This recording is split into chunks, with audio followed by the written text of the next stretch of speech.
Ne penses-tu pas qu'on est une génération un peu perdue? Je suis complètement perdue dans ma vie. Je donne souvent cette image de moi forte et déterminée. Je comprends que certaines choses puissent te blesser, c'est normal.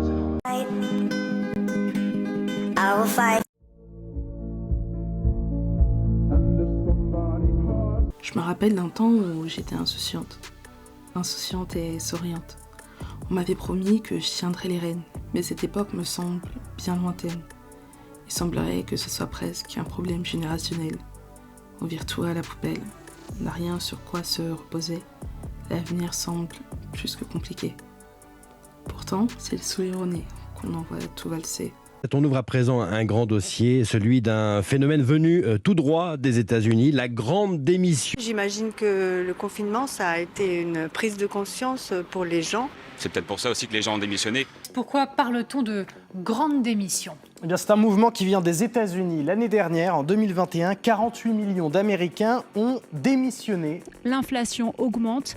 Elle devrait dépasser les 5% en juin. Un banquier, les taux qui montent, c'est juste son chiffre d'affaires qui augmente et c'est une bonne nouvelle. Il y a des gens comme ça qui aiment l'inflation. Et il est vrai qu'il y a un triplement, un quadruplement très souvent du prix de l'énergie.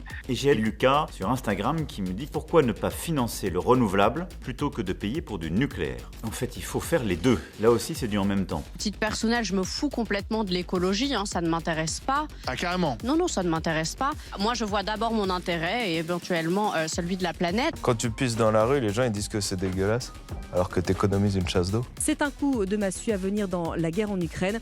200 chars lourds des T-90M viennent d'être acheminés sur le front. Selon les autorités pro-russes de la région de Zaporizhzhia, samedi soir, au moins 2 personnes ont été tuées dans des tirs de roquettes. Je me rappelle pas d'un moment où j'ai pu rêver de la vie de nos parents. Elle m'a toujours dégoûtée, répulsée, mais je pensais qu'on n'avait pas le choix et qu'il fallait l'accepter. L'avènement d'Internet nous a ouvert la voie à pouvoir faire nos propres choix, de pouvoir choisir peut-être la vie qu'on aimerait mener. Mais ça, c'est peut-être juste dans les faits. C'est un peu bizarre la façon dont je ressens les choses. J'ai l'impression que je suis capable de tout. J'ai l'impression que je peux tout faire. J'ai l'impression que tout est accessible. J'ai l'impression que c'est trop facile. Je vois les gens, ils sont là, ils parlent. Oui, moi j'ai fait ça en X temps. Moi j'ai parcouru le monde entier. J'ai créé telle entreprise. J'ai rencontré mon âme sœur. Enfin, t'as l'impression que tout est faisable, que tout est accessible. Tout est possible. Et si j'ai tout en plus, tu vois. Genre pas en mode c'est des gens de 50 ans qui viennent te dire qu'ils ont fait tout ça. Non, c'est des jeunes. Ils ont 19, 21, 22, 25, 28 ans, tu vois. Ils ont tous moins de la trentaine. Et ils viennent tous te dire que tout est possible. Moi, je me dis, vas-y, tu vois. Et c'est marrant comme la réalité des choses, elle a rien à voir. Surtout quand tu viens d'un milieu hyper modeste comme moi, tu vois. Je pense qu'on est une majorité d'ailleurs à venir d'un lieu très modeste, voire pauvre. Ce qui n'est pas mon cas, en tout cas je me considère pas pauvre. Et si on l'est, ma mère a fait un très bon taf à me le cacher, tu vois. Mais ouais. J'ai l'impression que tout est possible et qu'en même temps je suis bloquée. J'ai l'impression que malgré tous mes efforts, j'y arriverai pas, que ça marche chez les autres mais pas chez moi. Tu sais, tu te remets en question, tu te dis pourquoi les autres, pourquoi pas moi? Pourquoi moi ça marche pas? Pourquoi moi ça prend pas? Qu'est-ce qui se passe? Est-ce que je suis nulle? Peut-être que c'est ça. Peut-être que je suis pas assez bonne dans ce que je fais. Est-ce qu'il faut que je m'améliore? Est-ce que j'ai pas la bonne vision? Est-ce que je comprends en fait ce qui se passe tout simplement? Ça se trouve en fait je comprends rien. Ça se trouve je suis là, je regarde, je me dis ah ouais c'est ça. C'est pas du tout ça. Ah ouais. Est-ce que je suis sur la même longueur d'onde? Est-ce que je vais y arriver?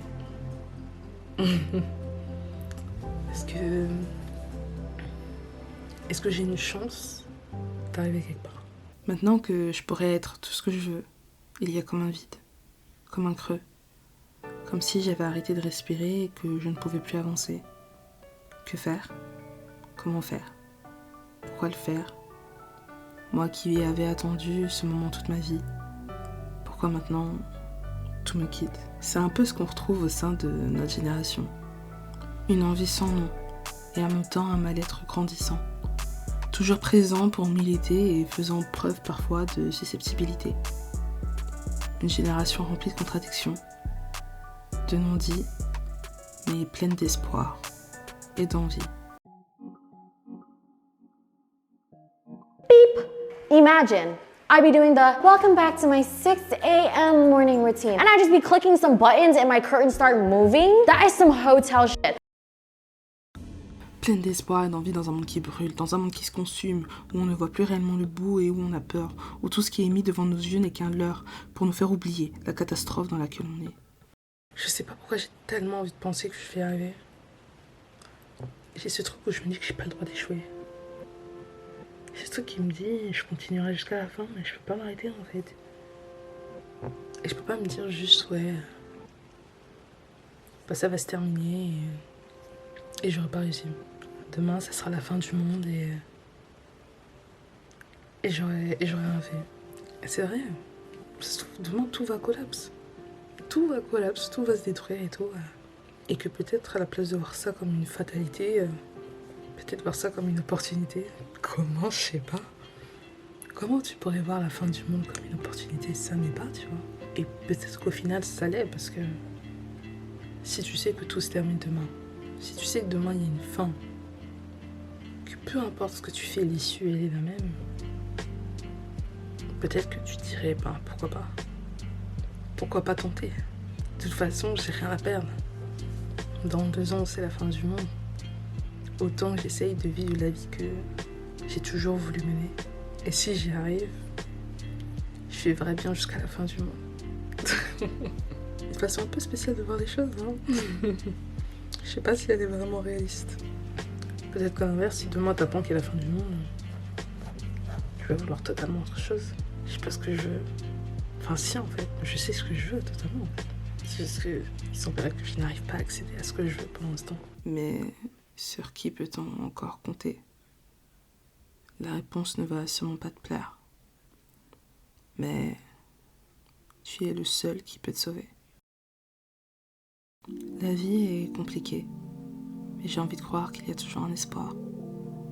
La vie est compliquée, mais je veux penser qu'on peut toujours y arriver. Qu'on peut toujours s'en sortir sans pour autant se laisser mourir. Sans pour autant y laisser notre sourire. Je pense qu'on peut se battre. Seul, à 6 ou à 44. On peut réaliser nos rêves. On peut voir la lumière. Même si notre monde semble sombrer en enfer.